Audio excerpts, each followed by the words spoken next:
My name is Lawrence Davidson. Today is April 19th, 2011. I'll be interviewing John Meicht. This interview is presented by Soldiers to Scholars. Can you state your full name? John H. Meicht.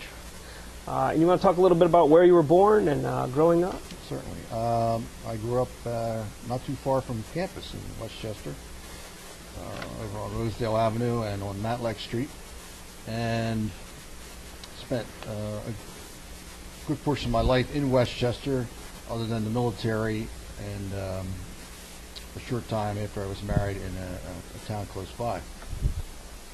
I graduated from Henderson High School in Westchester in '64 and enlisted in the Army in August of '67. Were your parents, father in the service, or what were your first impressions of the service growing up? No, my father was not in the service. He had missed the age requirement for both conflicts previous to that, Korea or World War II. I guess my first experience with the military came through my brother-in-law, who was actually in the military, was in the 101st Airborne Division and a Ranger, and spoke to him at times about it, and always had a kind of an interest in history and reading about wars and movies about war and that side of it. So, you remember your first war movie that caught your eye?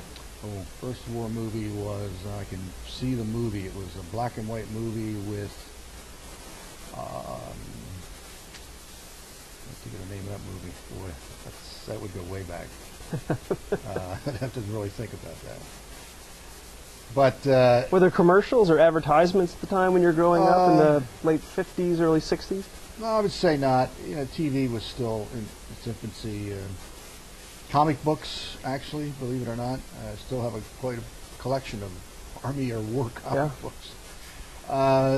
So not doing well in high school, not really at that point in time financially or mentally ready to go to college. I thought I'd enlist in the military. So. What was the job market like 62, 63 for you getting out of high school? In terms of prospects, you could either go work or go to the service, or what was the general atmosphere at that period of time? I think it was good. You know, there were jobs available. Mm-hmm. I don't think anything really caught my eye or interested me at the time. You know, what do I want to do as an individual? So I thought at this point in time, you know, having some personal problems, family problems, nothing major, but you know, the military seemed like a good option at that time for me. Do you have memories of John F. Kennedy at that time before you enlisted? Absolutely, absolutely. It's my first so-called, I guess, political involvement in 1960. A good friend of mine, we were both involved in the presidential campaign at the time, and she and I were very big supporters of Kennedy. And of course, that was let's see, I would have been in 9th grade at the time, so. Remember that well, and also remember the day he was assassinated. You were in high school? High school art class. What was that like? Shocking. You know, he was a breath of fresh air, I guess, for me, being young and somebody who certainly was out of the norm of past politicians, and so pretty much caught up in that at an early age. If I could fast forward for our audience, you were a teacher. Yes. So you were in the classroom on September 11th? Yes. How does that compare, you know, the Kennedy assassination, or maybe it's too far distant to compare the two moods? That's a good question. You know, there were some similarities. I remember seeing it in the teacher room on the television and thought, you know, people were saying, or looking at it, and I went in and we were watching, you know, the towers collapse. I think the next day was very difficult. I almost turned around and went home, driving to school, thinking, I can't do this today. It was just mentally, I thought, what am I going to talk about? What's relevant? How am I going to talk about it? You know, this tragedy that occurred. But I went in, and it was a difficult day. I will say that as a teacher. It really was. Do you remember any other significant newsworthy days across, you know, your teaching time that kind of compare to on that magnitude? No. Those two stick out. They really do, as far as what they represented and the total shock, I think, to the country, to me. Certainly the assassinations, but I wasn't really teaching Martin Luther King or Bobby Kennedy. Lots of information, of course, when I was going to school and later about Vietnam, and then into the current situation today. But that's something I've always been interested in. So the call to service, in terms of ask not what you can do, did that play a role when you decided to join, or was it strictly a kind of an unsettled situation and I need direction? Yeah, I would say more unsettled direction, find yourself kind of point in my life. And you chose the Army. Right. And I wanted to enlist in the Airborne, which I did. So. You want to talk about the enlistment process? The enlistment process, I went in with a friend of mine who I graduated from high school with, and we enlisted together. And that was quite an experience, leaving here by train, going to Jackson, South Carolina? Columbia, South Carolina. Fort Jackson, South Carolina for basic training. And that whole experience through that late summer into fall of '64.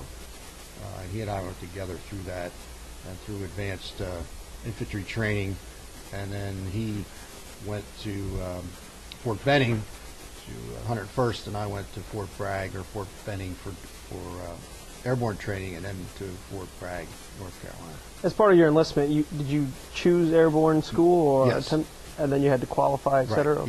Yes. What can we say? Anybody that's been through it, I guess, 3 weeks of hell. Every day you want to say, I've had it. This is airborne school? Yes, I can't do this. Physically, mentally, I'm going to break. And you could not, which is an interesting fact, you could not leave. You could leave whenever you wanted, but it was after PT, or physical training, in the morning. Then you could leave. Well, that was one of the harder things to do during the day, so I think, well, I made it through this hour and a half. Sure. And that was literally that way, almost an hourly, day by day, to get through this. And I guess the other thing that swayed me, if you decided to leave, there was a building across the street from the main area where we trained, and certainly done on purpose.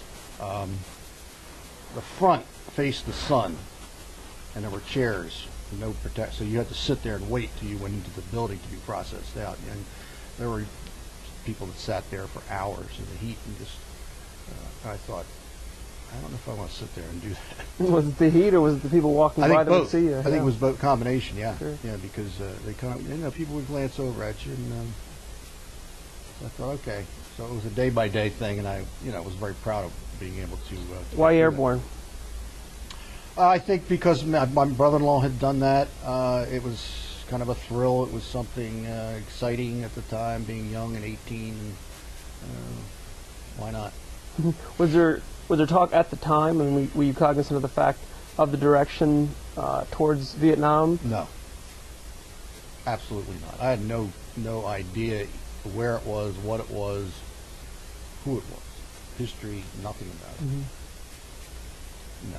But the atmosphere of the Cold War in general, was there a sense of the next conflict, or what were you preparing for? I think that whole communist threat theory was there. Similar to today, that there's a terrorist under your bed, there's a communist watching you, or that whole scenario. I think it went down during that time. Starting to fade a little, maybe, and then with Vietnam, it was kind of a resurgence, because we were supposedly fighting the communists, which I had no idea what that was, or who they were, or what that stood for. Now, did your parents say, we're excited for you to go? What were their opinions when you decided to leave? They supported me. Yeah, they were for it. I think they were obviously worried, and being wounded certainly added to their fear. Being able to see Vietnam every night on TV, of course, it didn't help the situation for parents or wives or brothers or sisters, whoever were watching her. But at the time of enlistment, it was certainly an encouraging atmosphere. Yeah, And